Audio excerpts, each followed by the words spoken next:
oleh protein daging dan pengukuran susu masak. Sedangkan kadar laktosa susu ini cukup panjang ya. Nah, nanti mohon juga dicermati slide-nya. Anda sudah punya semua ya slide-nya?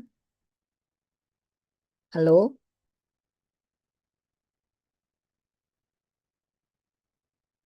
Halo? Sudah punya ya semua? Saya tidak perlu share ya. Baik. Untuk uji kualitas telur. Seperti kita ketahui, telur itu mempunyai kerabang ya. Untuk telur ada dua macam telur, telur dari ayam petelur dan ayam kampung. Juga ada burung puyuh, tetapi yang dijelaskan di sini adalah yang untuk telur ayam. Sedangkan kalau dicermati, telur untuk ayam petelur itu kerabangnya berwarna coklat dan ayam kampung itu putih dengan apa namanya konsistensi atau ketebalannya lebih tebal. Nah, ada kalanya kadang telur warna putih dari telur disebutkan itu adalah telur dari telur leghorn. Sebetulnya itu adalah afkiran dari telur ayam bibit ya yang dikeluarkan dari pembibitan kemudian masuk ke dalam telur. Tapi juga deh.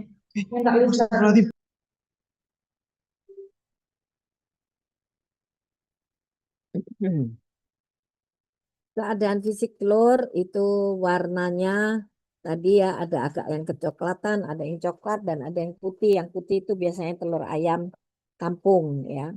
Baik ukurannya, berat, panjang dan lebarnya Anda tentu tahu bentuknya agak oval ya, bulat lonjong, kemudian dengan ukuran kecil sampai besar ya. Sedangkan kondisi ketebalan kulit dan ketipisannya itu juga menunjukkan derajat kualitas ayam ya, yang lebih tebal itu lebih bagus. Dan juga kebersihan kulitnya, maksudnya dari kotoran sisa feses ya, makin bersih, gritnya makin bagus. Untuk faktor mutu, berat telur, kantong udara, dan keadaan putih telur, dan keadaan kuning telur. Itu yang dicermati ya. Apa dia?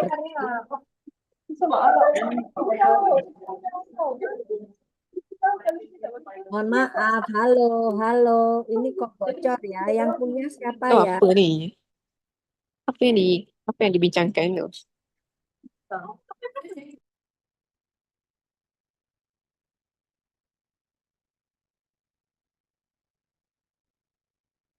Dengan bertambahnya hari setelah dikeluarkan oleh induknya, maka berat telur itu akan semakin ringan ya. Karena apa? Ada penguapan dari air dan gas yang ada di dalam telur, yaitu CO2, NH3, N2, dan H2S.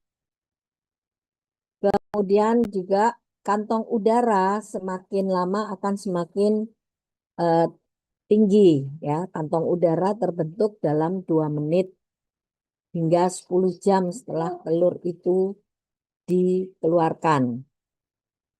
Peningkatan ukuran rongga udara ini karena juga terjadinya penyusutan ini ya dari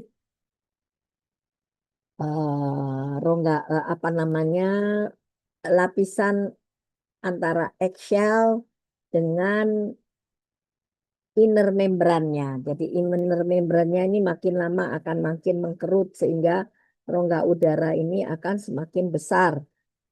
Dan sejalan dengan itu maka dia akan semakin ringan sehingga pada saat kita melakukan pengujian dengan direndam dalam air, makin lama dia akan makin mengarah ke permukaan.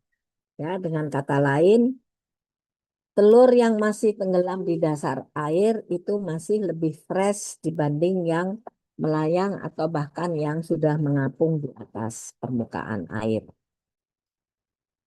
Kemudian untuk keadaan putih telur, di sini diukur dengan how unit, namun ini biasanya diukur untuk ayam yang dihasilkan oleh komersial untuk apa namanya telur konsumsi komersial, ya. Mengapa? Karena pengukuran how unit ini telurnya harus dipecah sehingga produksi pada hari itu di suatu peternakan dengan sistem manajemen peternakan yang sama, ya, satu sistem biasanya hanya diambil beberapa butir sebagai sampel. Kemudian how unit ini untuk mengetahui keenceran putih telur berdasarkan hubungan antara gravitasi berat telur, ya, dengan tingginya putih telur milimeter. Jadi G dibanding milimeter. Pada telur segar ini karena lebih kental dan semakin lama disimpan akan semakin encer atau kekentalannya akan menurun. Nilai itu ini dipakai sebagai parameter untuk mengukur kesegaran albumin. Karena pada telur yang masih segar, penguapan dari CO2 dan H2O itu masih relatif rendah, ya. Nah, sehingga kekentalan albuminnya juga masih bagus. Pada umumnya telur segar itu mempunyai nilai HU atau How unit, ya, disingkat dengan HU antara 90 sampai 100. Dan telur yang tidak disimpan, tidak diawetkan dengan baik, maka dalam 1 minggu akan menurun HU-nya, yaitu bisa sampai di bawah 55. Dan dikatakan kalau sudah mencapai di bawah 50 itu sudah dikatakan telurnya sudah rusak. Namun, ya, biasanya ini hanya dalam penelitian, ya, karena kalau di dalam telur ayam konsumsi perusahaan itu sudah mencatat ini ditelurkan tanggal berapa. Kalau itu sudah melebihi dari 10 sampai 20 hari, biasanya tidak dilakukan pengujian lagi karena kalau sudah rusak itu juga sudah encer, atau bahkan kalau ada kontaminasi mikroba maka biasanya baunya sudah menyincir. Ini adalah rumusnya, ya. HU itu 100 log dari H, yaitu tingginya putih telur dalam milimeter ditambah 7,57 dikurangi 1,7 dari berat, dikalikan berat 0,37. Ya, ini faktor yang sudah diteliti oleh ahli telur, ya. Dikatakan untuk standar di Amerika itu ada kelas AA sampai kelas C. Ya, kelas AA adalah yang terbagus, yaitu HU-nya di atas 79, sedangkan kelas C ada yang bahkan hanya di bawah 31. Seperti kita ketahui berarti ini harus diakhir.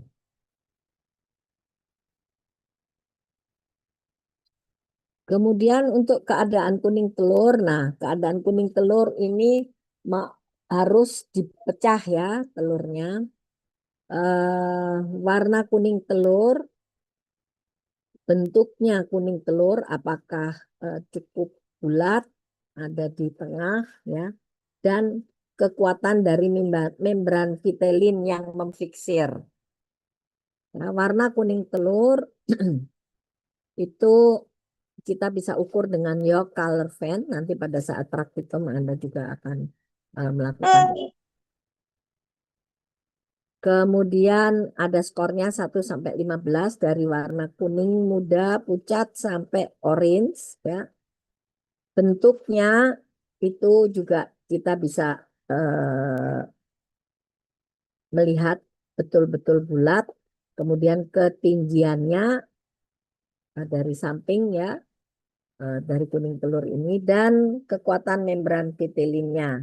Dengan seperti tadi sudah diuraikan, makin lama sejak ditelurkan, kalau tidak disimpan dengan baik, maka akan terjadi penguapan dan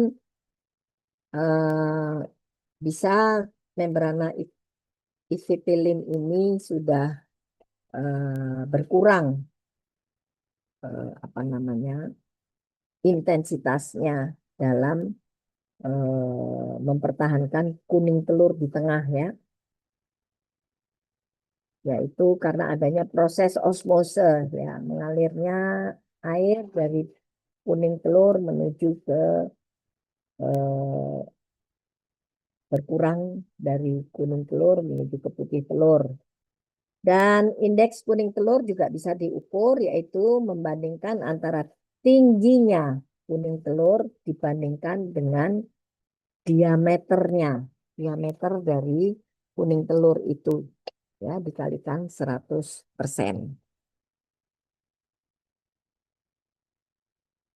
Untuk kualitas pengujian kualitas dari luar eksternal, yaitu tadi beratnya ada 6 golongan berat telur ya. Mulai dari jumbo 65 gram per telurnya di atas, bahkan ada yang bisa di atas 65 gram. Biasanya ini dihasilkan oleh ayam yang sudah dalam fase eh, bertelur lebih dari 1 tahun ya. Kemudian ekstra besar, besar, sedang, kecil, dan yang sangat kecil. Yang sangat kecil ini biasanya untuk petelur yang baru awal menghasilkan telur. Kalau menurut SNI tahun 95 ya, nomor 013926, telur ayam yang segar untuk telur konsumsi itu standar bobot telurnya yang bagus adalah untuk kecil yaitu di bawah 50 gram, yang sedang itu antara 50 sampai 60 gram, dan yang besar di atas 60 gram. Kemudian untuk menghitung mutunya, ada mutu kelas 1, kelas 2, dan kelas 3, yaitu dilihat dari kerabang kulitnya ya. Anda bisa lihat di sini utuh, utuh normal, kemudian licin, halus, bersih ya. Jadi keutuhan bentuknya, kelicinan, dan kebersihannya. Kebersihan di sini dilihat dari faktor kebersihan ada tidaknya flek-flek dari feses ya. Mungkin Anda mengikuti apa yang beredar di sosmed sekarang, ada yang mengatakan katanya telur yang berbintik-bintik itu yang ada bercak-bercaknya itu berasal dari ayam yang terkena cacingan dan sebagainya ya. Bukan. Jadi itu tidak mempengaruhi kualitas dalam penghitungan kualitas ini, tetapi yang diperhatikan adalah keutuhan bentuknya, apakah terasa kasar, kemudian apa namanya, jadi makin licin itu makin bagus ya, tidak berbenjol-benjol dalam hal sudah dibersihkan fesesnya ya pada untuk pengujian mutunya. Kemudian eh, semakin buruk artinya bentuknya yang normal itu bentuknya oval ya, ada bagian yang runcing dan ada bagian yang lebih lebar ya. Eh, Semakin kasar permukaannya, maka itu mutunya juga semakin rendah atau eh, mutu 3. Jadi angka 1, 2, 3 itu yang satu ini yang lebih bagus, yang makin besar makin jelek ya mutunya. Kemudian juga dilihat kantong udaranya, keadaan putih telurnya, apakah masih cukup kental, ya. Dan kebersihan dan kekentalan putih telur ini bisa dilihat dengan dilakukan teropong di candling ya. Kemudian juga kuning telur juga bisa dinilai yaitu selain dari bentuknya tadi eh, kita pecah telurnya tapi juga bisa dengan eh, pemeriksaan internal dengan kulit yang masih intak yaitu dengan diteropong itu akan terlihat bentuknya bagaimana, letaknya ada di tengah atau sudah agak ke pinggir. Kemudian juga terlihat batas yang nyata dari sekelilingnya ya, karena membrana vitelinya masih bagus. Kemudian juga kebersihannya misalnya ada tidaknya bercak darah, ada tidaknya bintik hitam, ada tidaknya kotoran yang menempel pada kuning telur. Makin bersih, makin bulat, letaknya ada di center, tidak terlihat adanya kotoran yang menempel, maka itu masuk dalam mutu satu. Demikian juga kalau eh, bentuknya makin eh, gepeng, ya makin kecil, makin tipis, maka itu menjadi kualitas mutu yang makin rendah. Kemudian, nah ini untuk bentuk telur, kita juga bisa menghitung dengan indeks telur, yaitu membandingkan antara lebar telur dengan panjangnya, tingginya, ya tingginya dari ujung yang runcing sampai yang tumpul dan lebarnya. Indeksnya sekitar 74. Kemudian bentuk telur itu ada yang sferikal, ada yang eliptikal, kemudian ada yang bikonikal dan konikal serta oval. Jadi kita bisa menghitung indeks kuning telur dan indeks putih telur. Semakin tinggi indeks telur, kualitasnya semakin bagus. Nah, mutunya masuk mutu satu.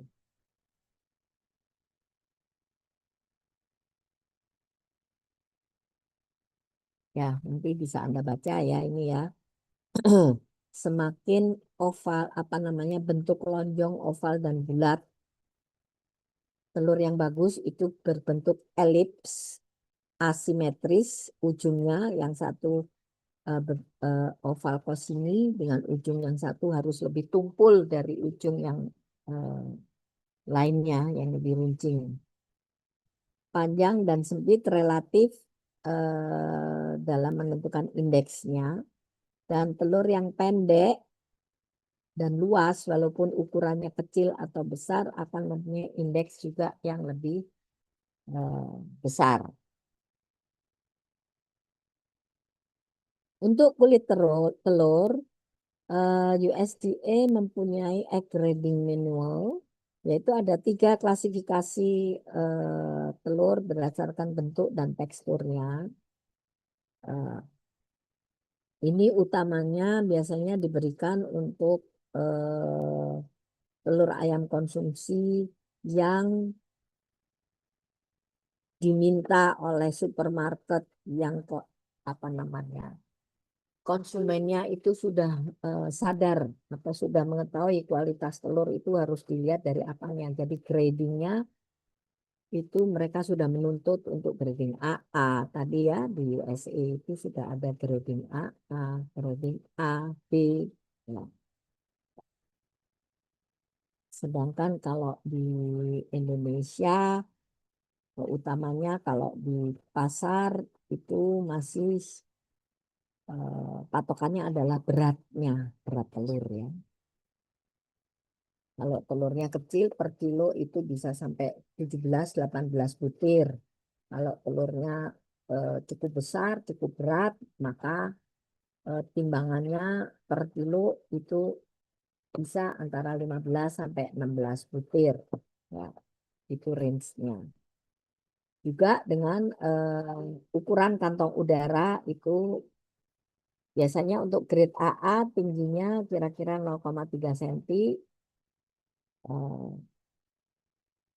Untuk A itu 0,5 dan untuk eh, grade yang tinggi itu di atas 0,5 cm.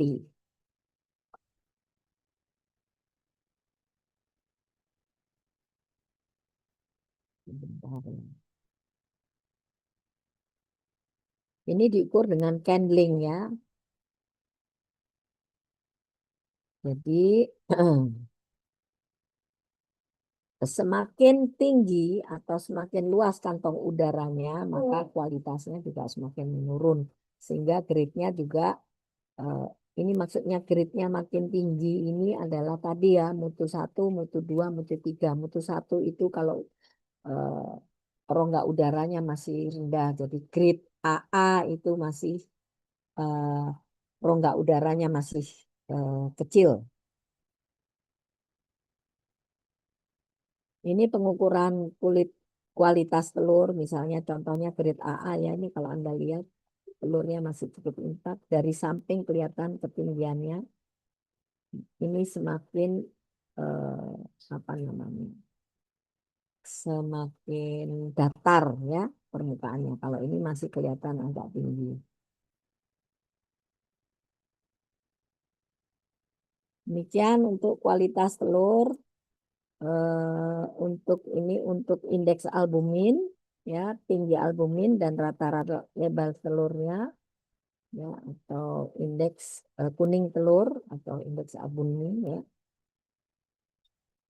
Eh,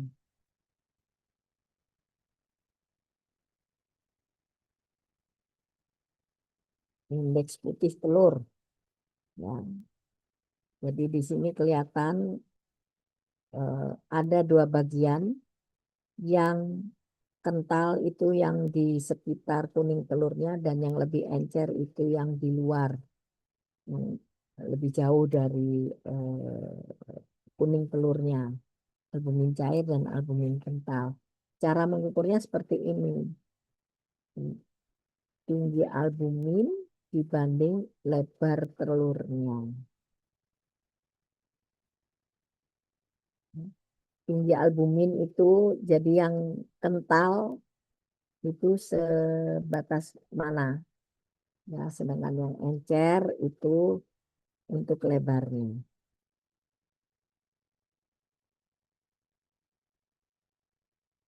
Nah, sedangkan untuk indeks eh, apa kuning telur atau yolk index itu juga diukur tinggi yolk dan diameternya. Sama, alatnya juga sama. Ini adalah spherometer, alat yang digunakan untuk mengukur. Ini adalah bagian scoop-nya. Dan kita untuk melihat eh, convex surface-nya, yaitu di sini ada dua ya, 10, 5, 0, 5, 10. Yang bagian bawah ini untuk menghitung for concave surface, sedangkan yang atas ini for convex surfaces. Nah, sedangkan ini disebut calcular scale, ini base circle-nya, sedangkan untuk center leg and middle screw ini untuk memfiksasi. Kemudian juga bisa dengan jangka sorong untuk mengukur diameter eh, kuning telurnya. Ini seberapa luas, koma berapa digit.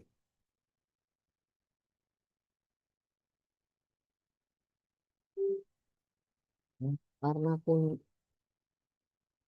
kuning telur juga ditentukan dengan pigmen xanthofil, pakan ya, utamanya dari pakan, kemudian juga faktor-faktor lain misalnya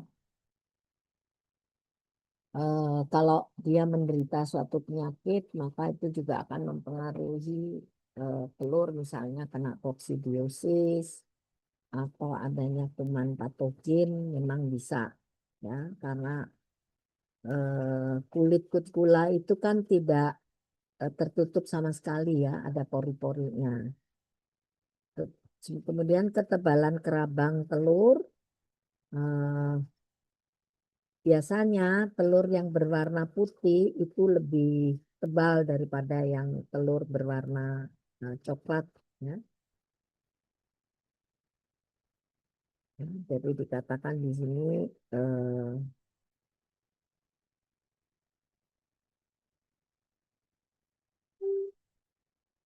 kalau telur ayam kampung ya, tapi kalau telur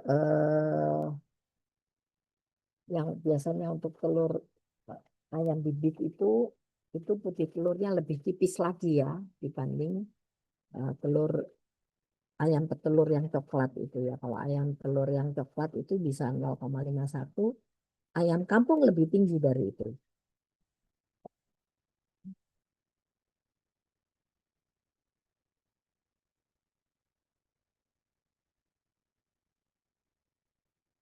Dan dikatakan eh, telur dengan kerabang yang lebih tipis itu pori-porinya relatif lebih besar dan lebih banyak sehingga penguapannya terjadi lebih cepat. Ya. Penurunan kualitasnya kalau disimpan juga akan lebih cepat. Sampai di sini ada pertanyaan? Ini untuk mengukur kerabang telur ya, ketebalannya ya. Jadi dipecah, kemudian kita ukur dengan mikrometer skrup. Dijepit nih, nanti dilihat angkanya. Nilai HU unit tadi sudah saya jelaskan ya. Yang diukur berdasarkan berat dan ketinggian dari telur. Tingginya putih telur dibandingkan dengan beratnya telur tersebut karena pengaruh gravitasi.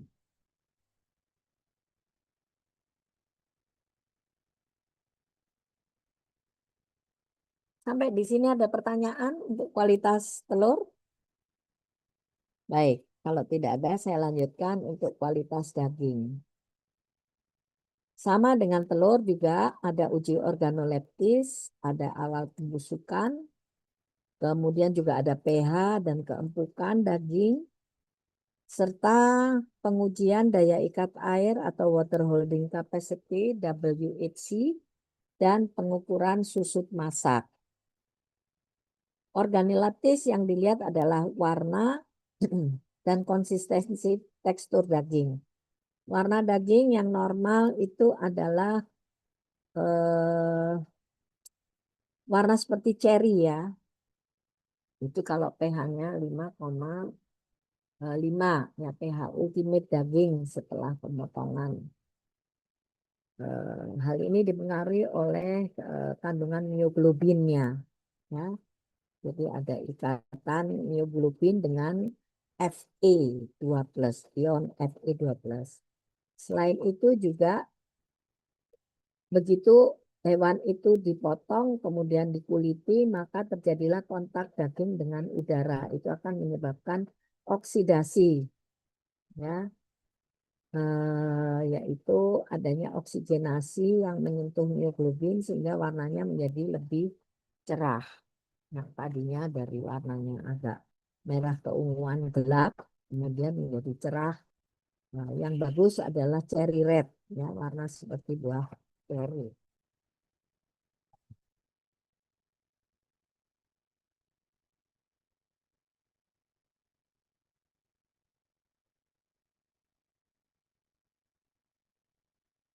Kemudian untuk konsistensinya Yang normal ialah konsistensinya lihat dengan tekstur yang halus, ya. Sedangkan yang sudah mulai terjadi pembusukan, dia akan semakin berair dan ada pembentukan lendir, ya, serta teksturnya lebih kasar, dan biasanya juga diikuti dengan adanya aroma dan bau daging yang sudah mulai menyingkir. Untuk menyatakan konsistensi daging itu ditentukan dengan firmness, kelihatannya, lihat semakin kenyal, lembek, softness, jadi kalau ditekan ada bekas tekanan itu tidak mudah kembali, tidak lentur, dan juiciness-nya, keluar tidaknya cairan bila ditekan. Kemudian bau daging juga demikian,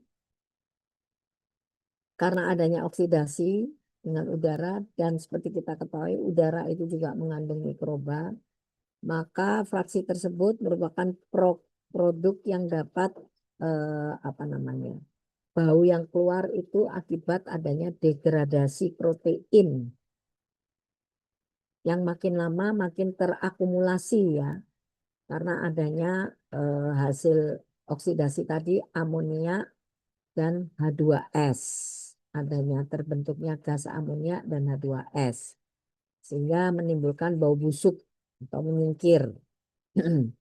Sedangkan kita tahu bau daging yang normal itu berbau darah segar, sedikit amis, ya. Kemudian untuk bau dan rasa daging dapat diuji dengan pemanasan, ya, tentu saja, karena kalau kita mau merasakan daging, yang pertama itu harus aman dulu, karena kita tahu bahwa sejak daging hewan itu dikuliti, maka daging sudah terkontak dengan udara. Pada suhu di bawah 160 derajat pemanasannya. 3 uji yang digunakan untuk menguji bau daging atau firmness, ya, atau kesegaran daging tadi. Uji usap, yaitu sepotong lemak diusapkan di antara jari telunjuk dan ibu jari, kemudian kita cium baunya, ya, sepotong daging ini. Kemudian kalau uji cair, yaitu 20 gram lemak daging dalam potongan kecil dicairkan dalam cawan porselen, kemudian kita cium baunya. Dicairkan itu dengan pemanasan, ya, yang tidak mencapai masih di bawah 160 derajat. Dan uji didih itu kita didihkan dengan diameter ketebalan dagingnya 2 cm, dimasukkan ke dalam, direbus sampai mendidih, kemudian ditutup, kemudian kita buka tutupnya, kita bau asap yang keluar. Atau juga bisa daging itu diangkat dari rebusan air tadi, disayat, dan bidang sayatannya itu yang kita cium, kita bau, ya, aromanya seperti apa. Dan untuk uji organoleptis ini juga indera pengujinya harus sudah terlatih, ya, sudah biasa melakukan pengujian organoleptis. Jadi dari kepekaan mata, kepekaan hidung itu, dan kepekaan ini perasa dari jari itu juga sudah teruji. Ada sertifikatnya, ya, untuk menjadi penguji.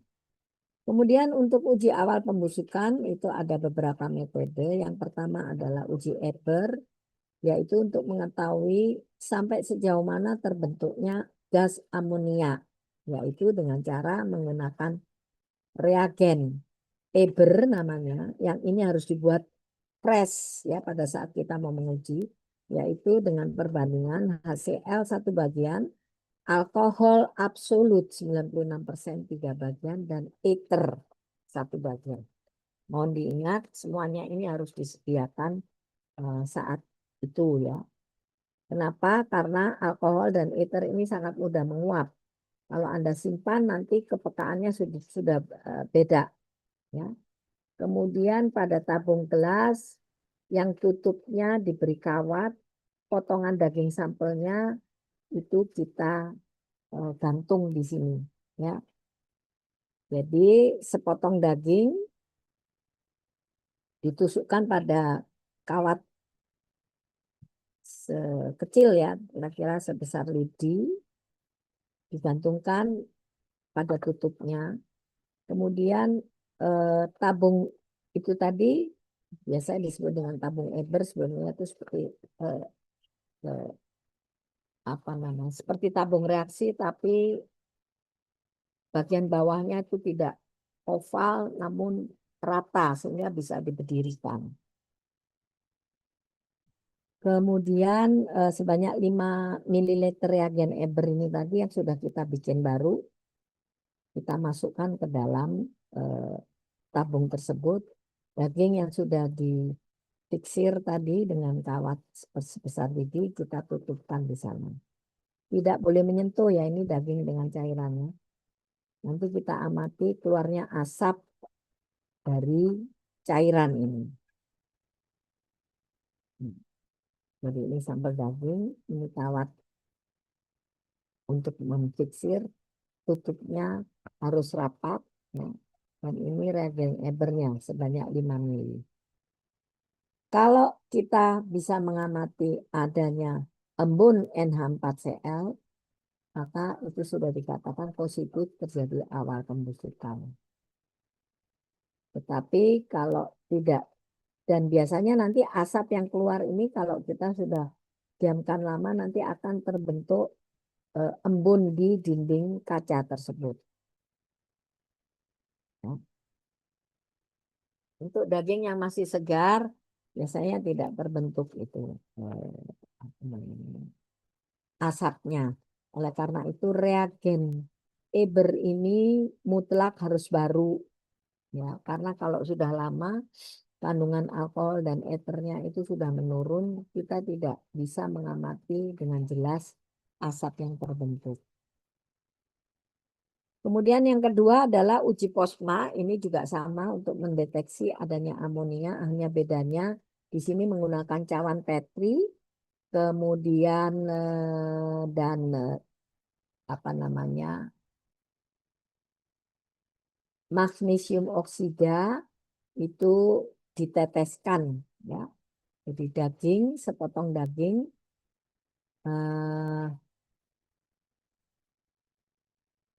dibuat air daging dari sampel daging, kemudian ditambahkan 1 gram sampel daging 10 ml ya.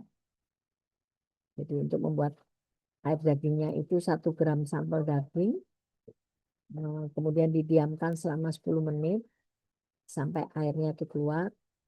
Kemudian di atas pemanas 50 derajat Celcius ya, yaitu water bath ya, diletakkan cawan petrinya tadi.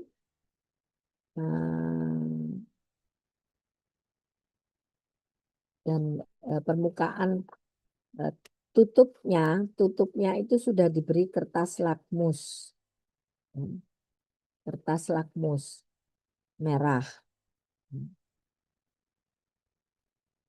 Kemudian kita ambil cairan daging tadi yang sudah kita peram 10 menit sebanyak 10 ml dan telah disaring, kita masukkan ke dalam cawan Petri dicampur dengan 100 mg magnesium oksida dan kita tutup cawannya. Kemudian yang perlu diperhatikan di sini kertas lakmusnya tidak boleh menyentuh daging ya, tidak boleh menyentuh cairan tadi, cairan dagingnya. Nah, setelah itu kita amati tutup dari kertas lakmusnya tadi bahwa akan terbentuk apa namanya cawan Petri yang ditutup tadi dari luar kita bisa mengamati perubahan warna kertas lakmusnya.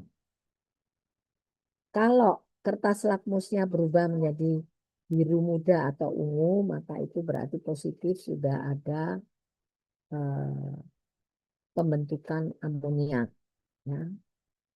Dan kalau dia hanya tipis saja perubahannya atau tidak berubah warna, maka itu menunjukkan negatif. Sedangkan dubius, kalau kertas lakmus hanya sebagian saja yang berubah warna. Ya, tidak keseluruhan kertas lakmusnya berubah warna. Itu dubius. Kemudian yang ketiga untuk uji awal pembusukan yaitu mendeteksi adanya gas H2S yang dibebaskan, yaitu dengan menggunakan larutan PB asetat, yang mana dengan penambahan PB asetat tadi maka gas H2S itu akan membentuk PB sulfida sehingga nanti kelihatan ada warna eh, hitam. Sampel daging dipotong kecil-kecil, kemudian dimasukkan ke dalam cawan petri. Kemudian cawan petrinya ditutup dengan kertas saring dan kita teteskan PB asetat di tengah kertas saringnya. Dan kita pastikan bahwa tetesan PB asetatnya itu tidak menyentuh potongan sampel dagingnya. Kemudian didiamkan 30 menit.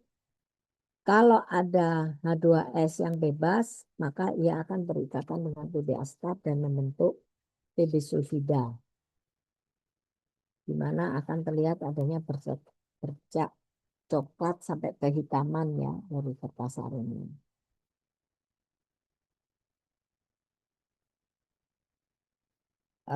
Dikatakan uji H2S ini masih kurang peka ya. Hasilnya biasanya negatif dan tidak namun kita tidak bisa memakai pedoman bahwa kalau hasilnya negatif itu belum ada pembusukan. Ini masih yang lebih peka adalah uji Eber dan uji Posma. Namun internationally sekarang untuk menguji awal pembusukan itu tidak digunakan lagi ini. Yang digunakan adalah dengan fotometri, yaitu untuk melihat uh, pembentukan dari uh, gas dan cemaran mikrobanya. Sampai di sini ada pertanyaan?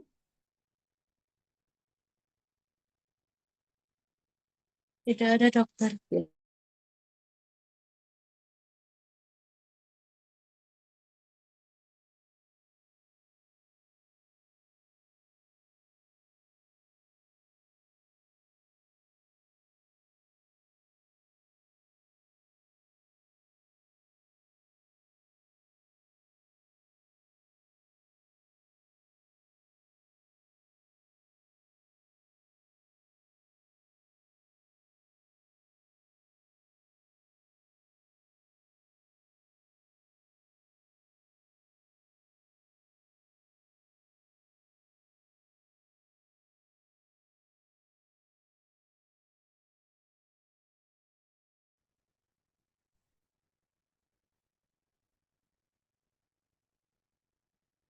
Pemeriksaan pH daging. Sebentar. Itu bukan daging tadi ya. Nah, sampelnya itu kita ukur ya untuk dilekatkan pada alatnya sesuai dengan arah seratnya ya. Kemudian sampel daging tadi berupa ukuran silinder, diukur daya putusnya dengan menggunakan Warner Bratzel Shear, ya, metode Warner Bratzel. Ini dinyatakan empuk kalau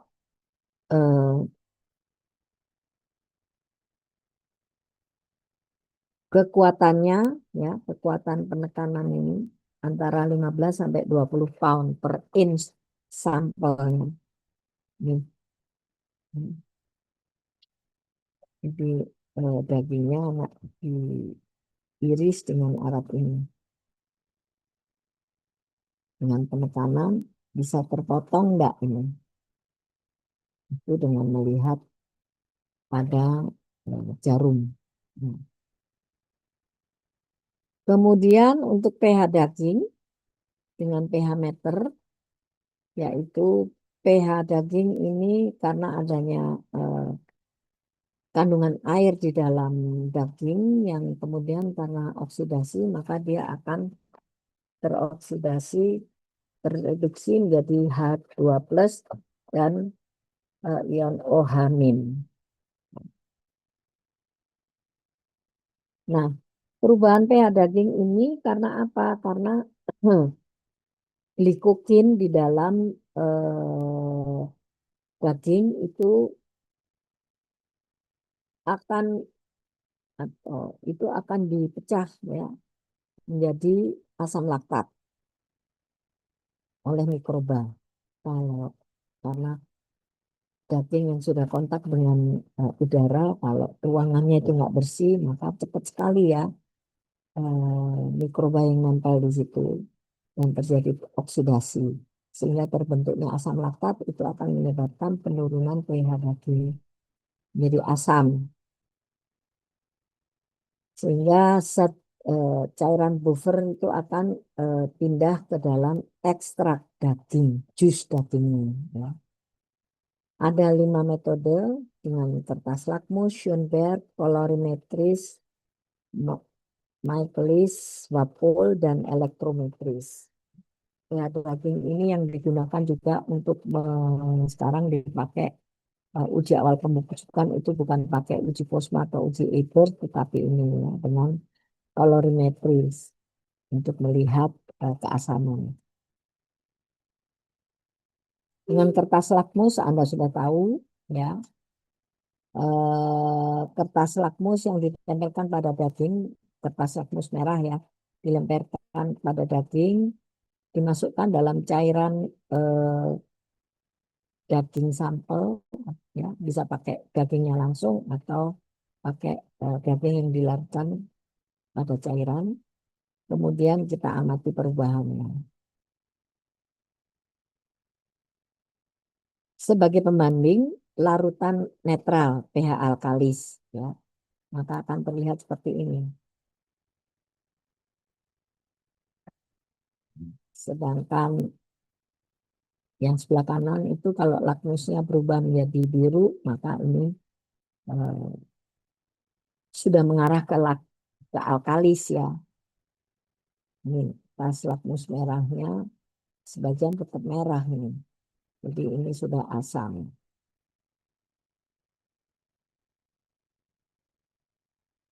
Kemudian selebihnya untuk Schoenberg, kemudian itu juga prinsipnya sama ya untuk melihat keasaman. Kalau Schoenberg itu menggunakan reagen nitrasin kuning, kemudian dibandingkan dengan warna standar. Ya. Kemudian kalau colorimeters itu dengan titrasi ya, paranitrofenol yang akan memperlihatkan bayangan kekuningan yang berbeda pada pH 5,2 sampai pH 6,9. Kalau sudah di luar ini nggak bisa lagi pakai kolorimetri. Kemudian warnanya ini dibandingkan dengan warna tabung yang berisi larutan contoh dan indikatornya.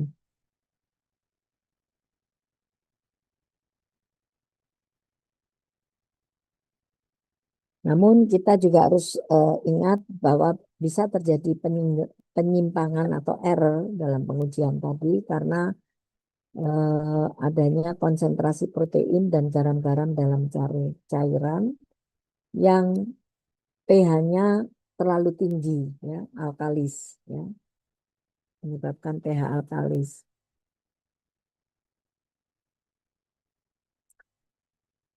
Ya, untuk mineral garam di dalam daging itu relatif stabil ya, kadarnya tidak menurun. Beda dengan protein ya, karena protein ini kalau ada kontaminasi eh, mikroba maka dia akan didegradasi, kadarnya akan menurun. Dan eh, proteinnya ini akan terlarut di dalam cairan sehingga terjadi keseimbangan buffer.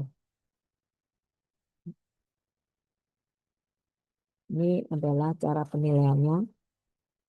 Ya, kalau kita pakai parametrophenol, metrovenol atau bromcresol purple atau bromtimol blue, maka ini warna yang kita dapatkan standarnya. Ya.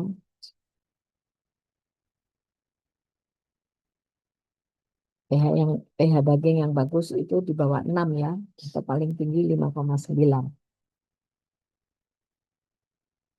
Kemudian metode Michaelis Walpole ini eh, itu juga dengan membandingkan eh,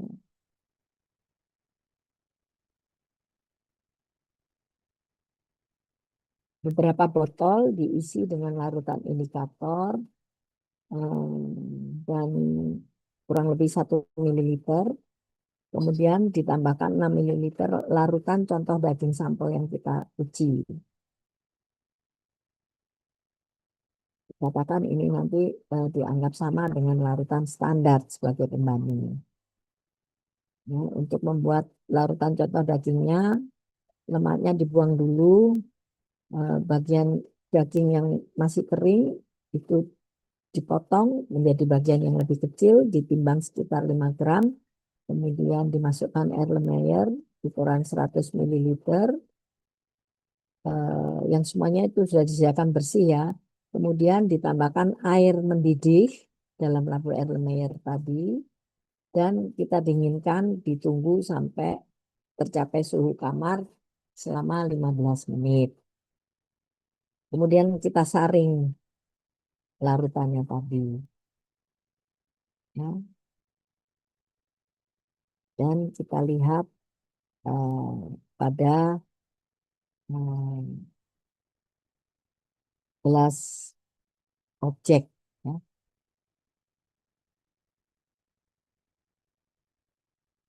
Ini cara meneteskan 1, 2, 3, 4, 5, 6. 1 itu ekstrak plus H2O, 1 dan 3. Kemudian yang nomor 2 itu 7 ml H2O, jadi untuk kontrol H2O-nya. 4 dan 6 untuk larutan standar indikator dengan beda sekitar 0,2. Jadi cairan standarnya kita juga harus buat. Dan yang 5 ini adalah yang sampel.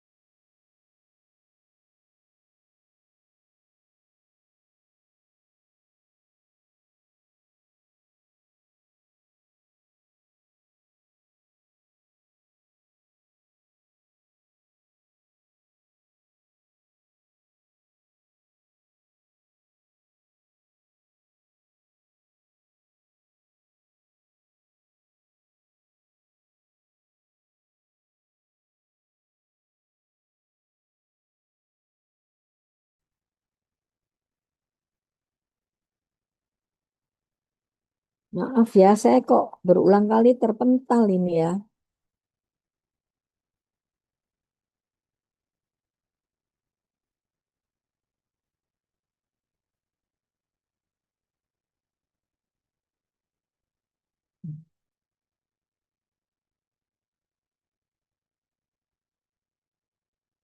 Ada juga metode Grow and Hand. Anda bisa baca nanti ya.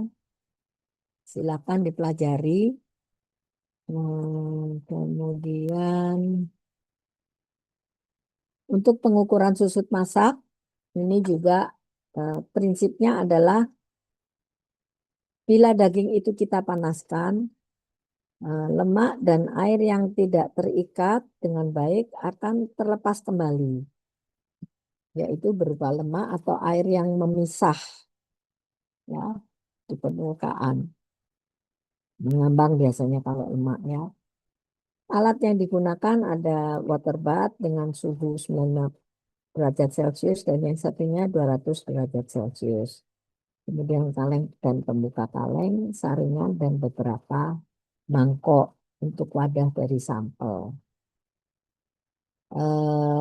Kaleng kita timbang dulu dalam keadaan kosong, kemudian diisi dengan adonan sosis, kemudian ditutup, kaleng ditutup, kemudian dimasak atau disterilkan.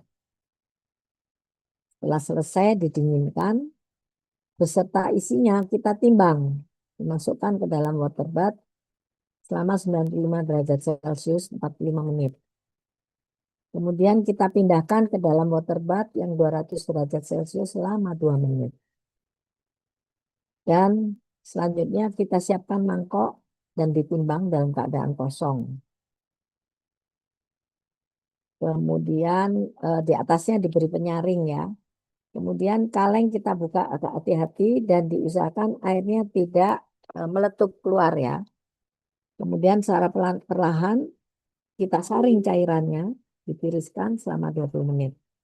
Dan mangkok yang berisi cairan yang telah ditiriskan tadi kita timbang. Maka cooking loss, persentase cooking loss-nya tadi, yaitu cairan yang kita timbang setelah perlakuan di dalam water bath, 2 kali water bath tadi, ya, 90 derajat selama 45 menit dan 200 derajat Celcius selama 2 menit. Cooking loss-nya adalah berat air yang memisah dibanding berat gram bahannya. Tadi kan 250 gram bahannya, dikalikan 100%. Itu persentase dari ini. Contohnya adalah sosis, kita juga bisa pakai daging segar dan sebagainya. Sangat sederhana ini. Ada pertanyaan?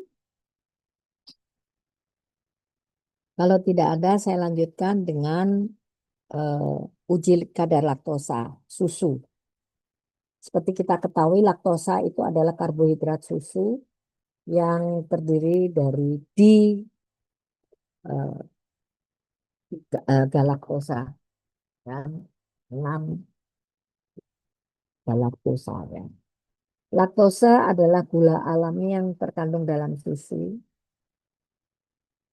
dan penentuan kadar laktosanya ini untuk mengetahui persentase kandungan laktosa di dalam susu.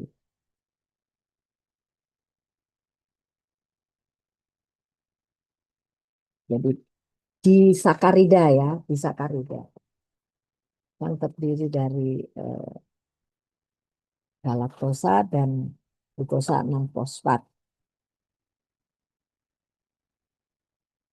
Nah, sebagaimana dikutip oleh Sudarmaji tahun 84, prosedurnya adalah kita buat dulu 25 ml susu sampel, masukkan ke dalam lampu ukur, ditambah 5 ml zinc sulfat, zinc SO, dan dikocok. Kemudian ditambahkan larutan NaOH 5 ml. Campuran ini kita tunggu sampai betul-betul homogen dan ditambahkan Aquades sampai pada tanda 50 ml. Kemudian kita diamkan larutan tersebut 10 menit, disaring di kertas saring. Filtratnya kita kumpulkan. Kemudian kita hitung volume filtrat yang ada di dalam yang tersaring tadi. Dengan mengurangkan volume protein yang mengendap, ya, yaitu dari kadar protein susu dan biji protein 1,25, dengan volume lemak dari kadar lemak dan biji lemak, ini tentu saja kita harus hitung, ya, biji lemaknya dan kadar lemaknya berapa dari volume mula-mula 50 ml. Kemudian sebanyak 5 ml filtrat yang jernih ya, yang tersaring tadi. Kita masukkan Erlenmeyer 250 ml ditambah 20 ml Aquades. Seolah-olah diajarkan. Kemudian ditambah larutan kayu 20 ml vitamin T 50 ml. Kita tutup, Erlenmeyernya diamkan 90 menit. Kemudian setelah 90 menit ditambahkan HCl2N sebanyak 10 ml.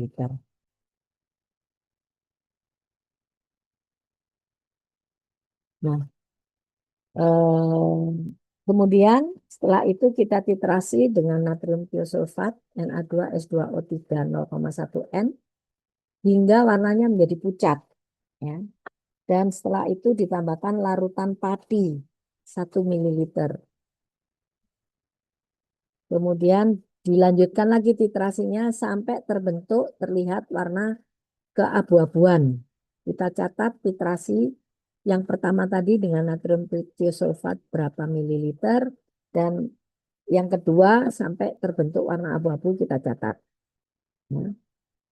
Nah, selain itu kita juga membuat larutan blanko dengan mengganti tadi 25 ml susu dengan Aquades. Jadi sama stepnya seperti yang ini tadi ya.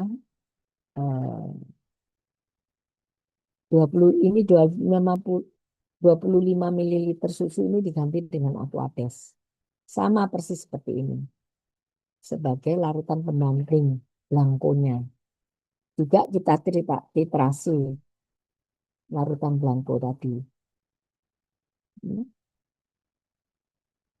Kemudian kita hitung laktose dalam filtrat yang tersaring. Rumusnya adalah ini. A adalah gram laktosa per 100 ml filtrat. TB adalah titrasi blanko. TS adalah titrasi sampel dikalikan normalitas natrium tiosulfat dikalikan ini faktornya 0,171 kali 100 per 5. Ini rumusnya. Demikian yang bisa saya berikan. Ada pertanyaan? Any questions? Tidak ada, dokter. Baik, kalau tidak ada, kita bisa sudahi. Sebentar, banyak sekali nih. Bentar, saya mesti ambil gambarnya ya.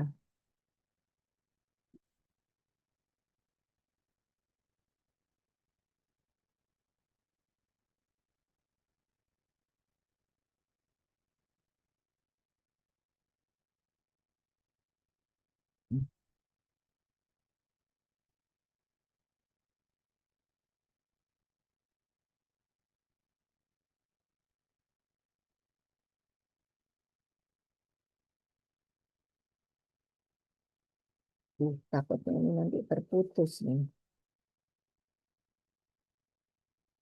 Penting bisa bantu nggak ambil gambarnya ini di laptop saya itu ada 9.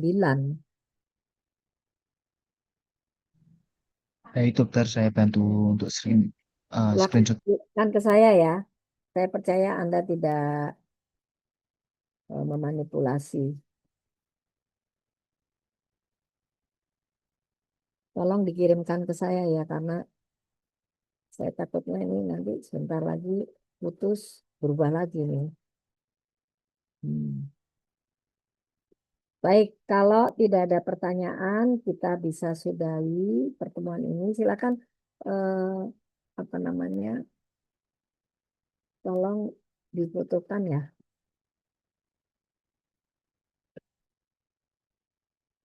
Untuk absensinya, penting silakan menghubungi Dokter Dian ya, karena saya tidak bisa membuka di Cyber Campus sebab